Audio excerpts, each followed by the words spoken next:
அனைவருக்கும் வணக்கம். தமிழ்நாடு ஃபுல்லாக எங்கெல்லாம் நம்ம சொட்டு நீர் பாசனம் அமைச்சிருக்கோமோ நிலங்களில், நீங்கள் ஏற்கனவே பராமரிப்புகளை கரெக்டாக பண்ணியிருந்தீங்கன்னா பரவாயில்லைங்க. ஒருவேளை நான் பண்ணலைங்க, நான் சொல்ல போகிற விஷயங்களை நான் பண்ணலைன்னா உடனடியாக பண்ணுங்க.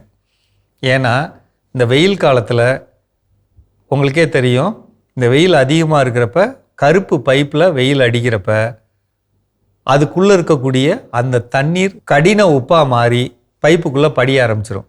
பைப்புக்குள்ளே படிஞ்சுன்னா தண்ணீர் வரக்கூடிய ஓட்டையெல்லாம் நிறைஞ்சு போயிடும். நிறைஞ்சிச்சின்னா வெயில் காலத்தில் நம்மகிட்ட இருக்கிறதே கொஞ்சம் தண்ணி, அதை கொடுக்கணும்னு நினைக்கிறப்ப உப்பு அடைச்சிக்கும்.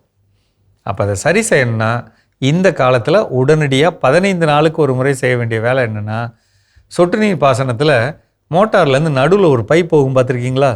அந்த பைப்பு போய் கடைசியாக முடிகிற இடத்துல இப்படி தூக்கிட்டு நிற்கும், ரைட்டா? இந்த மூடியை திறந்துட்டு இதை அப்படி படுக்க வைங்க. படுக்க வச்சு ஒரு கல்லை தூக்கி மேலே வச்சுருங்க. செஞ்சிடலாமா? மோட்டரை போடுங்க.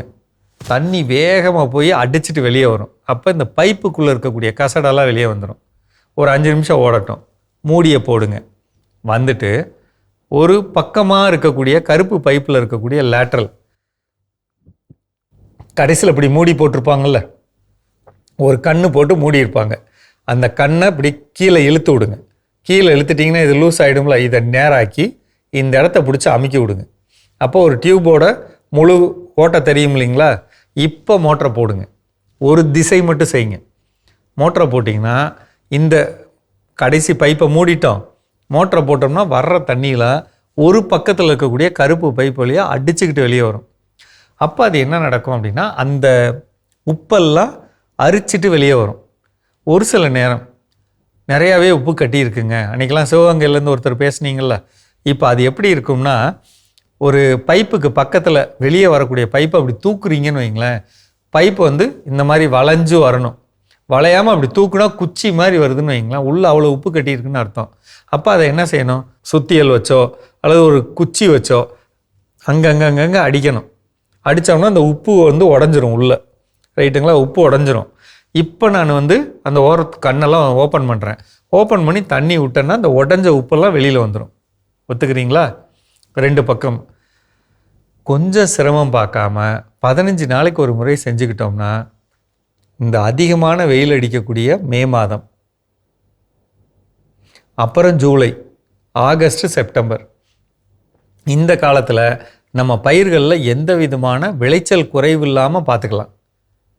இப்படி செஞ்சதுக்கப்புறம் வெஞ்சுரின்னு ஒன்று வச்சுருப்பாங்கல்ல, இந்த ஒரு உரம் கலக்கிறதுக்கு ஒரு டியூப் வச்சுருப்பாங்கல்ல, இந்த டியூப்பை ஒரு ட்ரம்முக்குள்ளே போட்டு அந்த ட்ரம்முக்குள்ளே என்ன பண்ணணும்னா, உங்களுக்கு நான் சொல்லியிருக்கேன், ஈயம் கரைசல்னு ஒரு திரவம் 500 ரூபா சொல்லுவாங்க. 4 மாதத்துக்கு உபயோகப்படுத்திக்கலாம். 1 லிட்டரை 20 லிட்டராக மாற்றி அதை பயன்படுத்திக்கலாம்.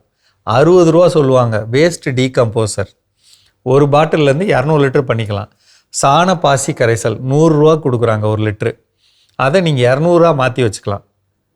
இந்த திரவங்களை நீங்கள் அந்த தண்ணிக்குள்ளே போட்டு ஊற்றி நீங்கள் சொட்டு நீரில் கொடுத்தீங்கன்னா, அது அமிலத்தன்மை அதிகம் இருக்கக்கூடிய பொருள்.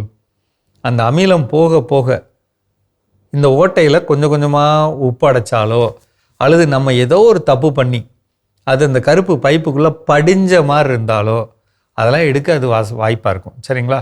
இதை எத்தனை நாளைக்கு ஒரு முறை செய்யணும்? நம்ம தோட்டத்துக்கு போகிறப்பெல்லாம் மோட்டரை போட்டு விட்டு எல்லா பகுதியிலையும் தண்ணி கரெக்டாக போகுதான்னு பார்க்கணும். ஏதாவது ஒரு இடத்துல போகலைன்னா என்ன காரணம்? இந்த பின் இருக்கு இல்லைங்களா, அதை வச்சு குத்தி விடலாம். ஓட்டை போட்டோம்னா தண்ணி வந்துருச்சுன்னா ஏதோ ஒன்று அடைச்சிருக்கு, எடுத்துட்டோம். இல்லைங்க, அந்த இடம் உப்பு பறிஞ்ச மாதிரி அப்படியே வெள்ளை கலரில் ஒட்டி இருக்கும். அப்படி இருந்தாலோ அல்லது அந்த தண்ணி விழுந்த இடத்துல பார்த்தீங்கன்னா அந்த இடத்துல வட்டமாக வெள்ளையாகிருக்கும், அந்த மாதிரி இருந்தாலோ உப்பு கட்டுதுன்னு அர்த்தம். அப்போ நான் சொன்ன இந்த விஷயங்களை கொஞ்சம் தொடர்ந்து பண்ணணும். இந்த கவனம் மட்டும் வச்சுக்கிட்டோம்னா சொட்டு நீர் பாசனத்தை மாத வாரியாக இந்த அதிகம் வெயில் இருக்க காலங்களில் பராமரிக்கணும். அந்த வெஞ்சுரியில் கொடுக்கறதுக்கு முன்னாடி வடிகட்டிட்டு கொடுக்கணும். அப்படி போகிறது வடிகட்டிட்டு அனுப்பணும். அந்த வடிகட்டிட்டு அனுப்புகிறதையும் 15 நாளுக்கு ஒரு முறை இல்லை மாதம் ஒரு முறை சொட்டு நீர் பாசனத்தை சுத்தப்படுத்திக்கணும். செய்யலாமா? சந்தேகம் இருந்தால் இந்த கீழே நம்பரில் கேட்டுக்கோங்க. மீண்டும் சந்திப்போம்.